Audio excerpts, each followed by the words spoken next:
Hello, 18th century. I'm getting a number of questions about how to get through these long, challenging 18th century texts. And do I have any tips for doing that? And yes, I do. So I'm going to share them with you now. The first tip, you've already heard this from me. Expect that you are not going to understand it all. And I thought I would elaborate on that a little bit. One thing to keep in mind is that, by the time you get up to nearly around the age of 20, you get used to feeling like you understand everything. In the past, I've volunteered in elementary school classrooms, and one of the wonderful things about the students in those classes is they don't understand much of anything at all. They're used to being in a sea of things that they don't understand. And as a result, they learn very, very quickly.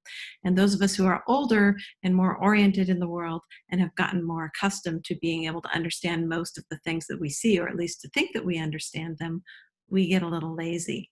So it's important for this class and for other challenging classes you might take to get yourself back into that mode of not understanding things so that you are flexible enough to put yourself in the way of new knowledge.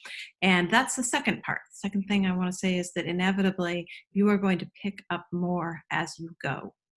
This is especially true if you're looking at longer texts where there's a lot of reading, like maybe the Scott or the Austen.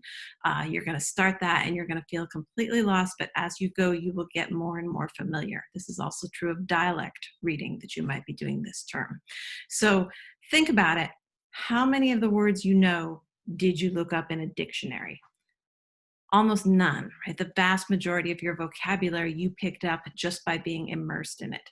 So as you keep reading these texts, it's going to be difficult, and it's especially going to be difficult at first, but as you go along, you become immersed in the world and the language, and you start to pick it up more easily. So just don't give up. Keep going, even if you're feeling like, I'm not getting most of this. Third thing, if there is a word that pops up, and again, I don't expect you to look all the words up in the dictionary, that would be crazy. But if there's a word that pops up a lot that's really bugging you, do look it up. And some of you have heard this from me already. Best place to look it up is in the Oxford English Dictionary, or the OED. And you do have access to this through the library webpage. And if you have trouble finding it, ask a librarian.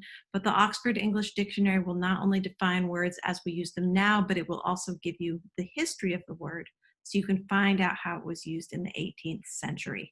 And that can be a huge help, because it might actually be a word that you think you know, but as you're reading, you're like, this is weird the way they're using this word. Maybe it meant something else in the 18th century. So you can look it up and find it. I'm not recommending that you do that with all the words you run across that you don't understand. But if there's one that you feel is critical or important, then that's a good place to look. And finally, and I talked to some of you about this the other day as well, but more of you may want to hear it. Skim and focus.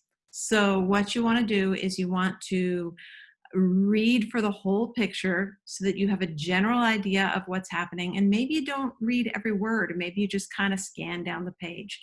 But for instance, if you're scanning thoroughly enough, you would know after reading True Patriot that the whole last section of True Patriot is a dream. Okay. So if you know that, that's going to prepare you so that, if you get a page of Fielding, you can be like, oh, maybe this is that dream. Okay. So scan the whole thing, make sure that you have a full picture.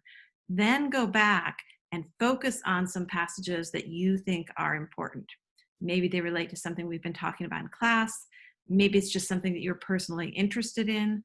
Maybe it was a place where you found the text especially provoking or puzzling, or just, fun.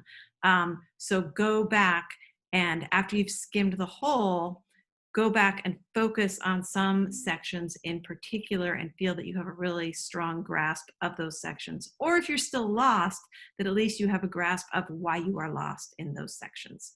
So those are my reading tips. You may have others that you would like to share, and please do that. I would be glad to hear about them and pass them on if you want to send them my way.